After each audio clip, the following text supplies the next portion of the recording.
The light of nature is the sun. It's incandescent light. It's light that comes in this distribution of different wavelengths that we were biologically programmed to love and enjoy. And so what I've done is I've said, let's try to use light as natural as possible and keep it incandescent so that there's just like the sun, there's a little bit of red, a lot of near infrared, which seems to be probably the most magical part of the sun's spectrum.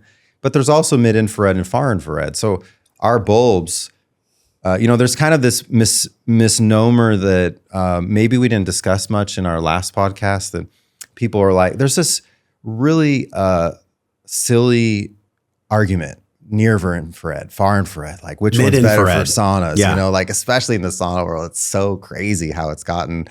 And the fact of the matter is our bulbs also emit far infrared. It's like 15 or 20% of it. So there's a component of that, because just like the sun, there's a component of far infrared. It's just that with our bulbs, just like the sun, there's more near infrared. But it's not like we don't have far infrared, or we in the electric light bath side of sauna and light therapy, we don't have far infrared. We have that as well. It's just in a natural proportion that matches the light of nature. So, and that's in contrast to what I would call the matrix light, the artificial light. And this is where you talked about earlier, people choosing the AI artificial or the divine God spark. And that's the beauty of free will is you get to choose. You can plug into the matrix, and we need to have, or I should say we ought to have a compassion for those people. That's their soul contract. They've chosen in this lifetime to plug in, play Fortnite, not worry about things. And that's okay. We're not judging them. There's no need to judge anyone at all for anything. I, though, choose to be more aware, to be more aligned with as much as I can be with the divine side of myself. And with that comes responsibility. It is absolutely an attraction. So you become attracted to high frequency practices and things like that. And the more you increase your frequency and expand your consciousness, it's everything that's low frequency and is not aligned with that becomes more and more starkly clear and in opposition to what you want to do. And you just look at those things, you're like, oh my goodness, I'm absolutely not doing that anymore. And then you look at other people and you have to check yourself and have compassion. Because you can look at other people. Why are they playing Fortnite so much? Why are they eating like that? Yeah. And it's because they're plugged in. We'll go right back to the DNA and the light connection. But what inside of you, or what along your journey has allowed you to, when you see someone that's hurting themselves or other people, and because of the stage of consciousness that you're at, what makes you choose compassion over judgment in that moment? Well, this is a lot of ancient teachings here. I think people can just start out with the 4 agreements, if you want to really keep it simple. That's great. It's wasted energy. There's no value or benefit that comes from judgment. And what the judgment is it's attachment. You're attaching importance to their actions as it relates to you and your reality. And you're looking at them and, Johnny, you shouldn't be doing that, and sometimes I look at my family members and, I still sometimes have this tendency for sure. But then I'm like, my judgment doesn't help them at all, but my compassion can. It can provide a vehicle for them to feel and experience, hey, there might be something else out there. And so I have a lot of compassion. I may make some jokes about it or laugh about it, but mostly I live in my own reality where I don't do that. And I stand as a quiet example of a different choice that they can make maybe. It's still a challenge. I still get tripped up sometimes, especially with my mom and my dad, probably more than anything else. But yeah, I don't need their validation. I'm there to love them and to express to them how proud I am of them and how grateful I am for them. My mom calls me her greatest investment.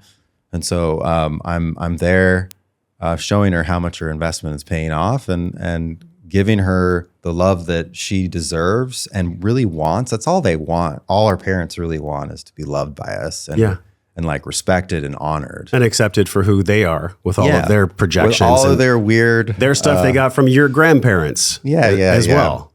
And it's a beautiful thing. And so it is kind of this leap. Like, I love what you said, spend a week with your family to really, really test yourself. Ramdas.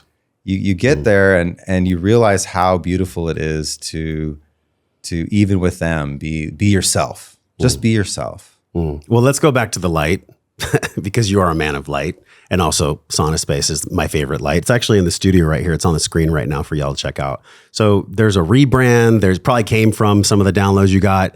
I'd love to talk about this. So, in the greater context of personal versus work and company life versus personal life, because work is this silly label that's like pregnant with all this meaning. I hate that word. And it's like, I know, it makes me want to vomit. Work is not that. When I'm at Sauna Space, everything that people would call work or call my corporate life is just an extension of me. It's me. It's me, Brian. I'm here with you now. And when I go over there, it's still me. And so the whole company is an extension of my consciousness that actually now has its own consciousness. Like she's still growing and evolving and maybe not quite mature yet, but so it's your daughter, or it's the female side of you? She's definitely, she definitely has a feminine archetype. Okay. I mean, come on, Josh, after 12 years, she's definitely one of my children. Okay. So do you feel that the company is your child as an extension of you? In a sense, but it's also an extension of me, as an adult, as a like a fully sentient, self-aware being. Yeah. So the rebrand, what I've been working on for a year, is really a deep, complex consciousness expansion of the company. And it started out with if you look at the biohacking space and a lot of the wellness companies, there's a lot of masculinity.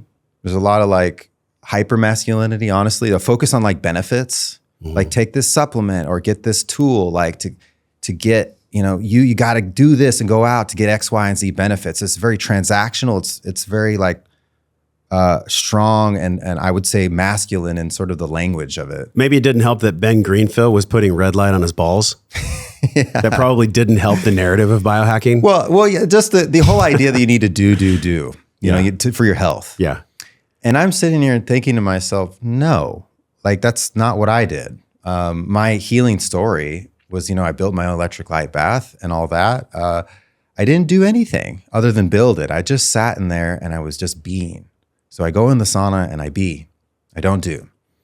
And when you be, you step out of sort of the left brain and the transactional 3D world, and you step into the infinite, into the divine side of things, where we have all the things that we need to be happy and healthy inside, like biologically, physiologically. It's all about maintaining and advancing and honing that harmony that we have internally and externally. Whoa. So you love that episode? You'll love the one on the screen. Click it and enjoy.